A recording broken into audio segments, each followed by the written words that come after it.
People demand it. Should do a freeze frame where you're jumping in the air. All right. So analysis. You have your thesis statements. You have your topic sentences. You've begun to frame quotes that provide evidence that support your topic sentences. It doesn't just end there. So we're going to take a moment to practice what happens after the quote in your writing. Up until this point, you know how to connect a thesis statement to topic sentences and vice versa. You know how to frame a quote so that supports your topic sentences. But now it's time for analysis, Mr. Schaub.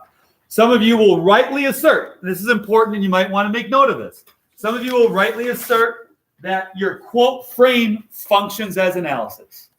So your quote has been framed and used in such an expert way that it is painfully obvious how it develops your topic sentence. And that is true. At times you will have quotes that are used so well that no further analysis is needed. But other times you will need to provide additional analysis after the quote in order to cement your argument. As for how to tell if you need additional analysis or not after the quote frame, there is no bold line for that decision. You kind of have to go based on feel. More often than not, you are going to need additional analysis. Students kind of feel like the quote speaks for itself more often than it actually does. So if you're ever wondering whether or not you need additional analysis, go towards put more analysis in there.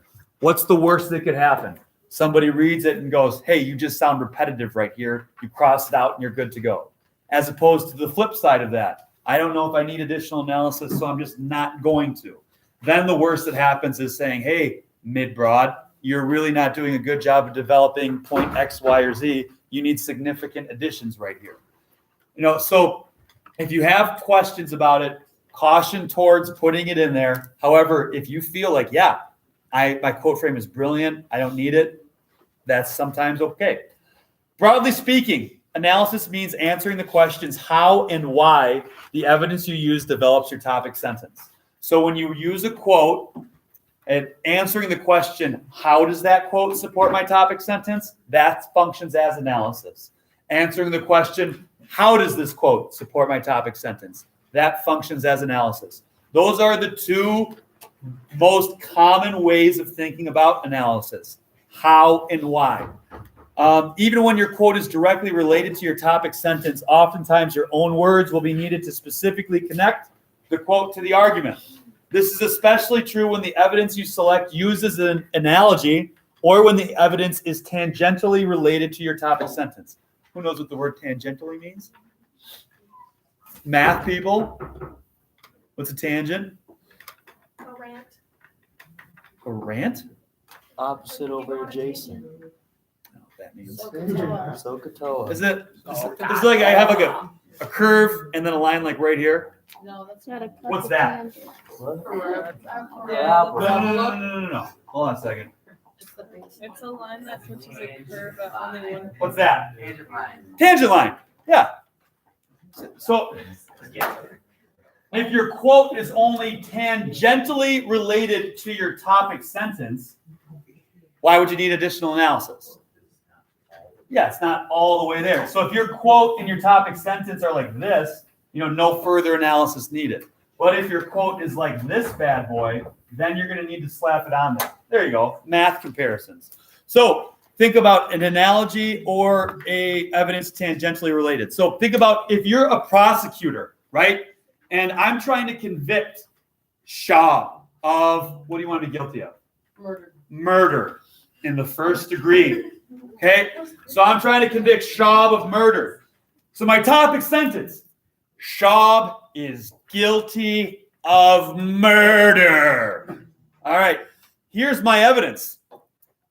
Anthony Schaub owns an axe. Great. Now, if I just leave it there, have I analyzed how and why him owning an axe prove that he's the murderer? Do you feel strongly about him being guilty or not right now? Anthony Schaub is guilty of murder. Evidence, he owns an axe. The answer is obviously no, right? So what sort of analysis do I provide to explain how and why Anthony owning an axe makes him guilty of murder. The same Anthony owns an axe, the same axe that was found on the crime scene. So therefore, if he owns the axe that was used to kill someone, that makes Anthony more likely to be the murderer. Great. What else could I use for analysis in Anthony's axe analogy? What about fingerprints? There's only Anthony's fingerprints on the axe. Okay, so there's evidence. No alibi. No. Somebody give me analysis. Answer the question. How does the fact that there are only Anthony's fingerprints on the axe prove that he is the murderer? He's the only one who's touched the murder weapon, right? So therefore, that would function as analysis. Does that make sense? Additionally, Eve saw Anthony twirling the axe around on the street while walking into, who'd you kill? Melanie. Sorry. Took a dark turn. Walking into Melanie's house. All right? Somebody give me some analysis about how Eve seeing Anthony twirling the axe while walking into Melanie's house proves that he's the murderer. There's a witness, and so that witness can provide information about what their side of the story. I would say that witness can establish that Anthony was holding the murder weapon while walking to the murder scene. A sentence like that functions as strong analysis. Okay, so you want to think of yourself when you're analyzing as this imaginary prosecutor. And you need to connect for the court how and why your evidence proves your topic sentence, that thing that you're claiming to be true. Does that make sense? Class. Hey, this is the foundation of analysis. How and why consider yourself the prosecutor. One way to practice this skill, so we're going to start today, is to work on explaining what something means in your own words. Use the phrases below as sentence starters and analyze how and why these statements either make sense or don't make sense. So, for example, I get one started for you. You only got to do 3 of these for tomorrow. I mean, holy moly.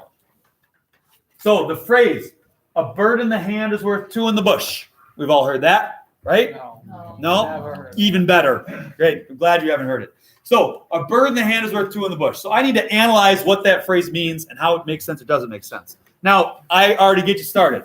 What does the phrase mean? A bird in the hand is worth 2 in the bush. The phrase a bird in the hand is worth 2 in the bush means that it's better to hold on to something that you already have than to risk losing it to get something. So that's going to be like my first layer of analysis. Although I would argue that that's kind of like a quote frame. Here's what this sentence means in my own words.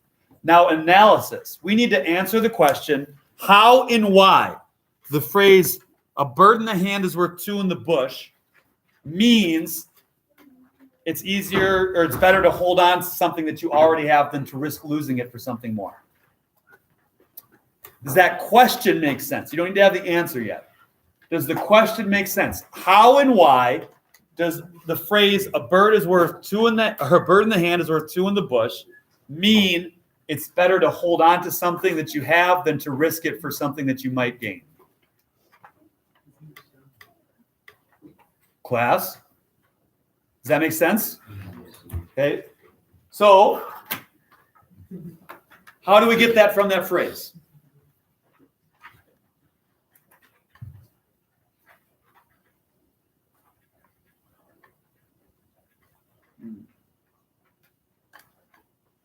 This is a tough one. Let's start with maybe an easier one. Just set that to the side for a moment. The phrase, a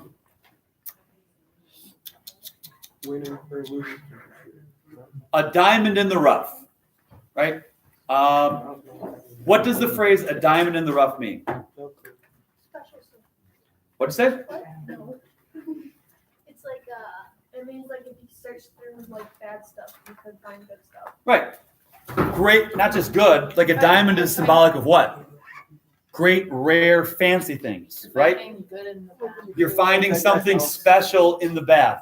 How does the phrase a diamond in the rough mean that? Describe what a diamond is. You would need to describe a diamond in the.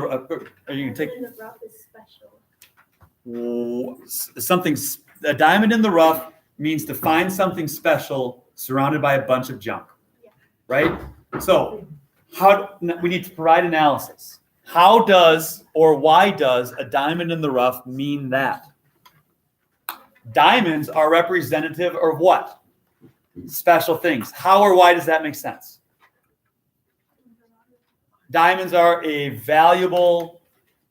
Rare. Actually, they're not rare. They're just rare because the man makes them rare. Do we have anything that we need? You need to write out analysis for those three. Yep.